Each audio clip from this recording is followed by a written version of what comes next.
अस्सलाम वालेकुम व्यूअर्स। उम्मीद है आप सब लोग खैरियत से हैं। मेरी इन्हीं वीडियोस के ऊपर कुछ मेरे व्यूअर्स ने कमेंट्स किए हैं जिनसे मुझे अंदाज़ा होता है कि इनके ज़हन में बहुत सारे मिसकंसेप्शंस हैं जो कुछ दूसरी वीडियोस देखकर इनके ज़हन में डाले गए हैं या कुछ ट्रेनिंग इंस्टीट्यूशंस ने पर्पसफुली इनके ज़हन में डाले हैं। तो मैं चाहता हूँ कि इन सारे मिसकंसेप्शंस को आज दूर करूँ। मैं उन्हीं कमेंट्स को जो मेरे व्यूअर्स ने मेरे वीडियोस के ऊपर डाले हैं एक-एक करके डिस्कस करूँगा और उनका जवाब दूँगा। हो सकता है यही क्वेश्चन आपके ज़हन में भी आपको परेशान कर रहे हैं। तो आइए बढ़ते हैं अपनी स्क्रीन की तरफ।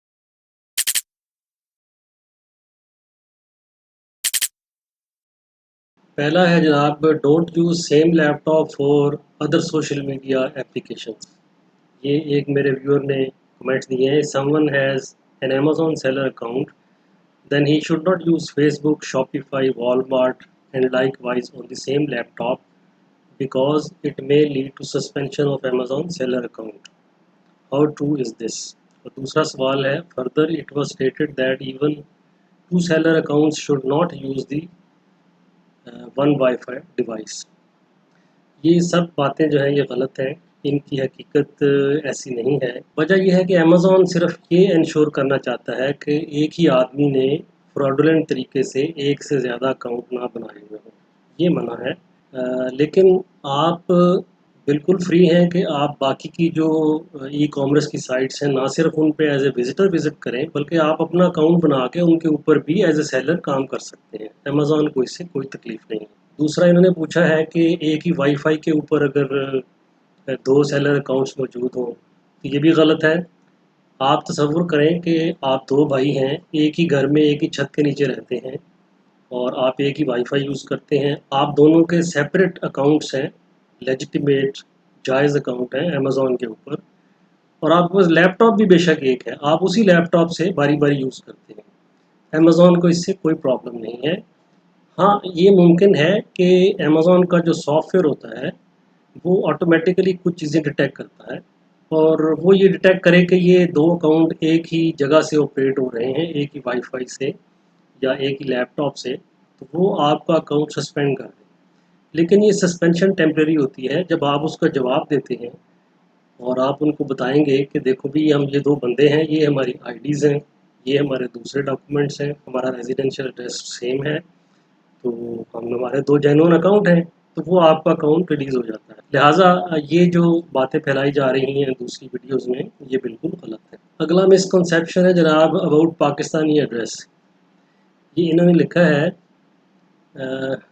जबकि जहाँ से मैं सीख रही हूँ वो कहते हैं कि हम पाकिस्तानी डिटेल्स नहीं लिख सकते, हमारे पास यूएसए का ही एड्रेस या फ़ोन नंबर होना ज़रूरी है अमेज़न पे अकाउंट खोलने के लिए।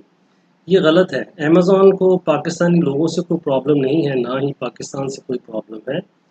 सिर्फ दिक्कत ये आ रही है कि जब आप अकाउंट खोलते हैं तो वो आपका फ़ोन नंबर वेरीफ़ाई करते हैं, जिसके लिए एक एसएमएस वन टाइम पासवर्ड वो भेजते हैं। वो पाकिस्तानी सेलुलर नेटवर्क में प्रॉब्लम है कि वो इंटरनेशनल नेटवर्क के साथ अच्छे तरीके से एंगेज नहीं हुए हुए, एम्बेड नहीं हुए हुए, तो वो एसएमएस नहीं मिलता आपको बाज़ दफ़ा। तो इस वजह से उन्होंने खुद ये ऑप्शन दी हुई है कि आप किसी दूसरे मुल्क का यूज़ कर सकते हैं सेलुलर नंबर अपने किसी दोस्त का, लेकिन आपको एड्रेस पाकिस्तान का लिखने में कोई प्रॉब्लम नहीं है। मेरा अपना पाकिस्तान का एड्रेस है और मैं पाकिस्तान में रहता हूँ, यहीं से मैं ऑपरेट, तो ये बात भी ठीक नहीं है। फिर मैंने उनसे पूछा कि from which institute are you learning. उन्होंने कहा there is a coaching centre है वहाँ से, उसका नाम और सिटी उन्होंने लिखा था। ये बच्चा जो है एक कोचिंग सेंटर से कोर्स कर रहा है। अब मैं हैरान होता हूँ कि कोचिंग सेंटर वाले जो इंस्ट्रक्टर्स हैं ये तो मुमकिन नहीं कि उनको हकीकत का ना पता हो, तो फिर वो ऐसी गलत इन्फॉर्मेशन बच्चों को क्यों दे रहे हैं। तो मेरी समझ में एक ही बात आती है कि वो चाहते हैं कि ये बच्चे उनके ऊपर डिपेंडेंट रहें और हमेशा उन्हीं के साथ जुड़े रहें और उनके थ्रू ही अपना अकाउंट ऑपरेट करें, जैसा कि बाद वाले कुछ क्वेश्चन से आपको पता चलेगा। सही, उन्होंने जितने भी लोगों के अकाउंट बनवा के दिए हैं वो सब डीएक्टिवेट हो चुके हैं। अच्छा, इन्होंने मुझे आगे क्वेश्चन में बताया कि वो 1000 रुपया लेते हैं इंस्टीट्यूट वाले हर बच्चे का अकाउंट खोलने में। वो कहते हैं कि आपके लिए अमेरिका का एड्रेस होना ज़रूरी है, आपके लिए अमेरिका का फ़ोन होना ज़रूरी है, वो हम आपको लेके देंगे। और इस सारे काम के लिए आपको $1000। तो मेरा ख्याल है यही उनको पैसे की लालच है, वो चाहते हैं कि ये उनके साथ ही एंगेज रहें, वही इनका अकाउंट ऑपरेट करें और वो इनको इस तरीके से लूट रहे हैं और गलत इन्फॉर्मेशन प्रोवाइड कर रहे हैं। और अकाउंट डीएक्टिवेट जो इन्होंने लिखा है कि हो चुके हैं, उसकी कई और वजूहात हैं, वो आगे एंड पे मैं आपको बताऊंगा कि अकाउंट सस्पेंड हो जाता है कुछ चीज़ों की वजह से, वो दोबारा रीएक्टिवेट करने का तरीका भी मैं आपको बता दूंगा।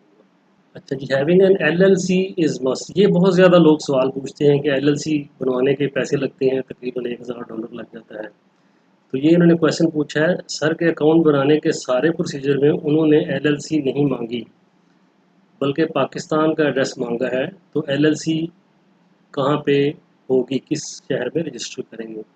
एक तो इनको ये गलत बताया गया कि एलएलसी होना मस्ट है, जबकि ये मस्ट नहीं है। मैंने इसके ऊपर तकरीबन 3 वीडियोस बनाई हुई हैं, उनके लिंक्स मैं नीचे दे दूँगा, आप वो देखकर अपना ये मिसकंसेप्शन दूर कर सकते हैं। और दूसरा ये कि जो एड्रेस है वो आपका एड्रेस तो पाकिस्तान का होगा या इंडिया का होगा, जहाँ भी आप रहते हैं, इट डज़ नॉट मैटर। लेकिन एलएलसी जो है वो आपने उस मुल्क में रजिस्टर करवानी है जहाँ पे आपने बिज़नेस करना है। मिसाल के तौर पे अगर आप अमेरिका के अमेज़न पे बिज़नेस करना चाहते हैं, तो आपको अमेरिका में एलएलसी रजिस्टर करनी पड़ेगी। तो एलएलसी अमेरिका में होगी, आपका एड्रेस पाकिस्तान का होगा, इसमें कोई प्रॉब्लम नहीं है, आप जहाँ मर्ज़ी रहते हैं। अच्छा, जब आपने एक एलएलसी अमेरिका में बनवा ली, तो उसी एलएलसी को आप अमेज़न में एक अकाउंट के साथ यूज़ कर सकते हैं। लेकिन अगर आपका शॉपिफ़ाई पे अकाउंट है अमेरिका में, तो आप सेम एलएलसी वहाँ भी रजिस्टर करवा सकते हैं। आप सेम एलएलसी वहाँ पे वॉलमार्ट के वो बिज़नेस कर रहे हैं, वहाँ भी इसको यूज़ कर सकते हैं। नीचे पूछा है, सर विदाउट एलएलसी हम मार्केट शिफ्ट कर सकते हैं, मतलब कि पाकिस्तान में अकाउंट बना के हम यूएसए में काम कर सकते हैं। अकाउंट जो है वो आपका वो तो अमेज़न पे अकाउंट है, वो आप पाकिस्तानी हैं तो पाकिस्तान का एड्रेस होगा, लेकिन अमेज़न यूएसए में अकाउंट बनेगा। लेकिन अगर आपने अमेज़न सऊदीया में काम करना है, तो फिर आपका अमेज़न अकाउंट सऊदीया के अमेज़न पे लॉगिन करके वहाँ बनेगा। इन दैट केस आपका सेलर सेंट्रल मुख्तलिफ हो जाएगा। अगर आपने यूके के अमेज़न पे काम करना है, तो फिर आप पाकिस्तान में रहते हैं, आपका एड्रेस पाकिस्तान का होगा, लेकिन आप अमेज़न यूके पे लॉगिन करके वहाँ पे अकाउंट बनाएंगे सेपरेट। तो यूके में बिज़नेस करना है तो फिर एलएलसी यूके में रजिस्टर होगी, जो आपने अमेरिका में रजिस्टर की है वो वहाँ पे नहीं चलेगी। तो जिस कंट्री में बिज़नेस करना है वहाँ पे एलएलसी होगी, और जब वहाँ पे एक एलएलसी बन जाए तो मुख्तलिफ मार्केट्स में आप सेम एलएलसी यूज़ कर सकते हैं। Country of LLC registration, sir सारे प्रोसीजर में उन्होंने एलएलसी नहीं मांगी बल्कि पाकिस्तानी एड्रेस मांगा है, तो एलएलसी कहाँ पे रजिस्टर होगी, इसका मैं जवाब दे चुका हूँ। ये असल में इनको बताया गया था कि एलएलसी रजिस्टर होना बहुत ज़रूरी है, जबकि मैंने इन्हें कहा कि ये ज़रूरी नहीं है, आप मेरे बनाए गए तरीके के मुताबिक अकाउंट खोलें। उन्होंने जब अकाउंट खोल लिया तो उसके बाद ये कमेंट दिए हैं कि अकाउंट खोलने में तो कहीं बीच में एलएलसी का जिक्र ही नहीं आता, तो हमें ये मिसगाइड कर रहे थे। तो इमेजिन करें वो जब अकाउंट खोल कर देते हैं तो बच्चों को सिखाते नहीं हैं कि कैसे सिखाना, खुद ही बैक एंड पे बैठ के बना देते हैं और उसके बारे में गलत मलत मिस इन्फॉर्मेशन उनको देते हैं, ताकि वो उनके मतहत ही हमेशा रहें, उनके अंडर ही काम करते रहें, इंडिपेंडेंट ना हो। तो ये अगला सवाल है, मेरे कोचिंग वाले कहते हैं कि हम विदाउट प्राइवेट इंटरनेट एक्सेस के अकाउंट लॉगिन नहीं कर सकते, वरना अकाउंट बंद कर दिया जाएगा, क्या ऐसा ही है? अब ये भी गलत इन्फॉर्मेशन है। वो ये कहना चाह रहे हैं कि आप हमारे सेंटर में ही आके यहाँ से अकाउंट ऑपरेट करें, हमने यहाँ को स्पेशल वाईफाई दिया हुआ है, उसके ऊपर फायर वॉल लगाई हुई है, तो अमेज़न जो है डिटेक्ट नहीं कर सकता कि आप पाकिस्तान में बैठे हुए हैं। जबकि ये इन्फॉर्मेशन बिल्कुल गलत है। मैं अपने घर में एक ऑर्डिनरी पीटीसीएल का वाईफाई है, उसके ऊपर से ही ऑपरेट करता हूँ अपना सारा। अगला क्वेश्चन है, मैंने आपसे एक और चीज़ पूछनी थी कि हम अगर एलएलसी बाय करते हैं तो उस पे हम कितने अकाउंट चला सकते हैं, या हर अकाउंट के लिए न्यू एलएलसी बाय करनी पड़ेगी। एलएलसी तो एक कंट्री में एक ही चाहिए होती है। अमेज़न के ऊपर अगर आप इजाज़त लेके 2 अकाउंट खोल लेते हैं, आप अपने ही एक ही आदमी 2 अकाउंट को, इसकी इजाज़त होती है, इजाज़त लेके उनसे आप 2 अकाउंट भी खोल सकते हैं, तो वही एलएलसी आपकी दोनों पे चल जाएगी। लेकिन ये नहीं हो सकता कि आपने एलएलसी खोली है और आपका एक दोस्त या आपका भाई वो अपना अकाउंट खोलता है तो वही एलएलसी वो चला रहे, ऐसे नहीं है। असल में एलएलसी एक कंपनी है रजिस्टर होती है, वो एक बंदे की कंपनी होती है, वो उसकी मलकियत होती है, और वो मलकियत एक ही आदमी की होती है, वो दो आदमियों की या दो खानदानों की नहीं हो सकता। फिर जो क्वेश्चन है, चार्जिंग $1000 फॉर अकाउंट ओपनिंग, ये एक इंस्टीट्यूट है, क्योंकि जहाँ से मैं कोर्स कर रहा हूँ वो मुझे $1000 में बना कर दे रहे हैं, और मेरे पास एलएलसी भी नहीं है, यानी उसके पैसे अलहदा मांगते हैं। आपकी वीडियो देखी तो सोचा कि आपसे बात करूं, मैं एफबीए होलसेल करना चाहता हूं। अच्छा, नीचे लिखा हुआ है, sir I need your guidance and support LLC, but करने में इशू आ रहा है। ये इनको मैंने गाइड किया, अपनी वीडियोस इनको लिंक भेजे, उन्होंने वो देखे हैं और उनका काम आगे चल पड़ा है। अगला क्वेश्चन है, सर और जैसे कि मैंने आपको बताया $1000 चार्ज कर रहे हैं। अब ये देखिए, अकाउंट खोलना जो है ना, वो अगर सब चीज़ें आपकी रेडी हों जैसा कि मैंने अपनी वीडियो में गाइड किया हुआ है, तो 15 से 20 मिनट लगते हैं अकाउंट खोलने में। और उन्होंने स्टूडेंट्स को एज एन इंस्टीट्यूशन इस तरह मिसगाइड किया हुआ है, इतना कंफ्यूज किया हुआ है, और उसके इतने पैसे उनसे चार्ज कर रहे हैं। अच्छा जी, ये तो वो कुछ कन्फ्यूजन थी जो लोगों के जहनों में आई, तो मैंने आपको उनका जवाब बता दिया है। अब मैं आता हूँ कि अकाउंट सस्पेंड क्यों हो जाता है लोगों का, अगर एक दफ़ा बन गया है तो उसमें ये मैसेज आपको आता है, your selling privileges are provoke effective immediately. यानी आपका अकाउंट तो वहाँ रहता है, आप सेलर सेंट्रल पे जाके लॉग इन कर सकते हैं, अपनी चीज़ें एसेट्स इन्वेंट्री देख सकते हैं, लेकिन आप कोई आइटम बेच नहीं। यहाँ पे एक फ़र्क समझना ज़रूरी है कि सस्पेंशन और टर्मिनेशन ये दो डिफरेंट टर्म हैं, दो डिफरेंट पेनल्टीज़ हैं। जब सस्पेंशन होती है ना, तो उसमें आप सेल नहीं कर सकते, तो आपको माली नुकसान होता है, लेकिन आपका अकाउंट रहता है। और सस्पेंशन होता है अगर आप कोई बड़ी सीरियस गलती कर दें, कोई सीरियस वायलेशन कर दें, या बार बार की वार्निंग्स के बावजूद वही गलती करते रहें, फिर आपका अकाउंट टर्मिनेट हो जाता है। तो termination of account means end of your Amazon business, that's all. वहाँ पे आपका माल जो पड़ा है वो आप उठवा लें वहाँ से, वो करना वो एक खास मुद्दत के बाद उसको ज़ाया कर देते हैं। अब हम देखते हैं कि सस्पेंशन की क्या वजूहत होती हैं। उसकी एक वजह होती है डिपॉजिट मेथड, यानी कि banking details need to be updated. अगर आपका बैंक अकाउंट में कोई इशू आ गया है, तो वो आपको मैसेज देंगे कि अपनी बैंकिंग डिटेल्स अपडेट करें। वो जो ही आप अपडेट कर देते हैं, जो डॉक्यूमेंट्स उन्होंने मांगे हैं दे देते हैं, तो वो सस्पेंशन खत्म हो जाता है। अगला है credit oblique debit card info, यानी कि चार्जिंग मेथड जो है दैट नीड्स अपडेट। ये मेरे साथ हो चुका है। होता यह है कि आपका जो डेबिट कार्ड है उसकी एक एक्सपायरी डेट होती है। जो भी आपने क्रेडिट कार्ड या बैंक की डिटेल्स दी होती हैं, इनका सॉफ्टवेयर ऑटोमेटिकली उनको चेक करता रहता है कि इज़ इट स्टिल वैलिड। तो जब वो क्रेडिट कार्ड को या डेबिट कार्ड को चेक करेगा, तो अगर उसकी डेट एक्सपायर हो चुकी है, तो वीज़ा कंपनी का अगर वो था, तो वीज़ा कंपनी बताएगी this credit card information is not valid, तो वो आपका अकाउंट सस्पेंड कर देगा। आपका नया कार्ड बन चुका होगा मीनवाइल, वो आप जो ही अपडेट करेंगे तो दोबारा आपका अकाउंट बहाल हो जाएगा। नेक्स्ट है जी, breaching terms of service.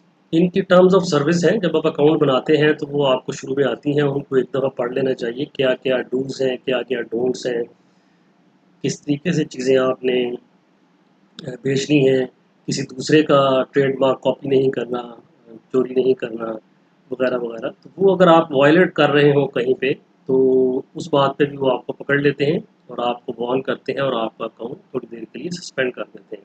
Next है जनाब, बैड कस्टमर एक्सपीरियंस। अगर आप ऐसे प्रोडक्ट बेच रहे हैं जिनकी क्वालिटी अच्छी नहीं है, या आपकी डिलीवरी सर्विस अच्छी नहीं है, आप एफबीएम कर रहे हैं, लोगों को चीज़ें लेट मिल रही हैं, और वो बार बार नेगेटिव रिव्यूज़ दे रहे हैं, और अमेज़ॉन को कंप्लेन भी कर देते हैं कि ये बंदा जो है, इसने जो उसकी क्वालिटीज़ लिस्ट की हुई थी प्रोडक्ट की, वो मौजूद नहीं है, तो ऐसी सूरत में भी आपका अकाउंट सस्पेंड किया जा सकता है।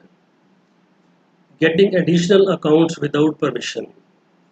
आप एक से ज़्यादा अकाउंट भी खोल सकते हैं, एक ही नाम से, एक ही आईडी से एक से ज़्यादा अकाउंट खोल सकते हैं, लेकिन आप पहले उनसे परमिशन लेते हैं। और परमिशन तब मिलती है अगर आप एक सक्सेसफुल बिजनेसमैन हैं, सक्सेसफुल सेलर हैं, ऑलरेडी आप अच्छी दुकान चला रहे हैं और आप एक और खोलना चाहते हैं, तो अमेज़ॉन आपको इजाज़त दे सकता है। Upgrading from sole proprietorship to LLC. Sole proprietorship होता है जब आप शुरू शुरू में बिजनेस करते हैं, एक दुकान खोल के बैठ जाते हैं जिसमें आप एलएलसी रजिस्टर नहीं करते, तो वो उसको सोल प्रोप्राइटरशिप कहते हैं। तो साल के बाद आपने सोचा कि काम अच्छा चल पड़ा है, अब मैं एलएलसी रजिस्टर कराऊँ। तो जब आप एलएलसी रजिस्टर करवाते हैं, तो उसके लिए काफ़ी सारे डॉक्यूमेंट्स आपको सबमिट करने होते हैं। अगर आपने वो डॉक्यूमेंटेशन पूरी नहीं की, या डॉक्यूमेंट सबमिट जो किए उनमें कोई गलती थी, तो भी आपका अकाउंट सस्पेंड हो सकता है। ग्लिचेस इन अमेजोन एल्गोरिदम्स। अच्छा, अमेजोन का जो सॉफ्टवेयर है वो आपके मतलब उसमें मिलियंस ऑफ बिलियंस के अकाउंट्स हैं, उनमें बेशुमार प्रोडक्ट्स हैं, उनको खुद ही स्कैन करता रहता है फॉर एनी इरेगुलरिटी। तो जहाँ उसको रेगुलरिटी नज़र आती है फ़ौरन वो उसको वार्निंग इशू हो जाती है कि ये चीज़ ठीक करो या उसका अकाउंट सस्पेंड हो जाता है। लेकिन ऐसा भी हो जाता है अक्सर औक़ात कि वो सॉफ्टवेयर गलती कर जाता है और जो ही आप कॉन्टेस्ट करते हैं, आप उनको जवाब देते हैं कि नहीं ये ऐसा तो नहीं है, तो फिर उनका जो एक रेप होता है वो इन्वॉल्व होता है, फिज़िकल बंदा। वो जब आगे चेक करता है तो वो समझ जाता है कि उनके सॉफ्टवेयर ने गलती की है, तो उस सूरत में भी वो आपका अकाउंट रिलीज़ कर देते हैं। Inaccurate product description. आपने प्रोडक्ट डिस्क्राइब किया कि ये इस मटेरियल का बना हुआ है, इसके साथ ये चीज़ आपको फ्री मिलेगी, लेकिन जब वो डिलीवर हुआ तो उसमें वैसा नहीं था। तो इस पे वो कंप्लेन कर सकता है आपका बायर अमेज़न को। तो वो अमेज़न उसको चेक करेगा कि वाक़ई ऐसा है, आपने जो उसमें डिस्क्राइब किया हुआ है प्रोडक्ट क्या वैसा ही है। अगर वैसा नहीं होगा तो भी आपका अकाउंट सस्पेंड कर देंगे। Incomplete invoices. आप अगर एक बड़े सेलर हैं और कंपनीज़ को आगे अपना माल बेचते हैं अमेज़न के ऊपर, तो फिर आप उनको इनवॉइसेस इशू करते हैं। और अगर आप खुद खरीद रहे हैं किसी होलसेलर से, एज ए होलसेलर अमेज़न पे बेच रहे हैं, तो फिर वो कंपनी आपको इनवॉइसेस इशू करती है। तो ये इनवॉइसेस आपने इनवॉइसेस अमेज़न को जमा करवानी होती है। तो इनवॉइसेस अगर वो गलत हों, कुछ उसमें उनको लगे कि टेम्परिंग हुई है या एक्सपायर्ड हैं या आपने कोई चालाकी की है, तो इस सूरत में भी आपका अकाउंट सस्पेंड हो सकता है। और फिर है अकाउंट इनएक्टिविटी। अगर आपका अकाउंट इनएक्टिव रहे फॉर क्वाइट सम टाइम, आप उसमें ना कोई सेल परचेज कर रहे हैं, ना आपने कोई आइटम खरीद के अमेज़न के स्टोर में पहुँचाया है, तो इस सूरत में भी आपका अकाउंट बंद हो जाता है। उस सूरत में भी वो आपसे कुछ डॉक्यूमेंट्स माँगते हैं, आपके आईडी डॉक्यूमेंट्स और बैंक डिटेल्स इस तरह। तो वो आप देते हैं तो दोबारा आपका अकाउंट एक्टिवेट हो जाता है। व्यूअर्स, आप लोगों का इंटरेस्ट देखते हुए अमेज़न बिज़नेस में और आपकी प्रॉब्लम्स देखते हुए जो आप फेस कर रहे हैं अकाउंट खोलने में, मुझे एक आइडिया आया है कि क्यों ना हम लोग मिल के मेरे चैनल के ऊपर लाइव सेशंस करना शुरू कर दें, maybe once in a week, जिसमें आपके ज़हन में जो सवालात होंगे मैं उनके आपको लाइव जवाब दे सकूँगा। तो अगर आपको ये आइडिया पसंद हो तो इस वीडियो के कमेंट्स में आप अपना डे ऑफ द वीक और टाइम सजेस्ट कर सकते हैं कि किस टाइम पे ये होल्ड करना चाहिए। तो आप वो कमेंट्स देखते हुए फिर फाइनल दिन और वक्त का मैं आपको बता दिया करूँगा।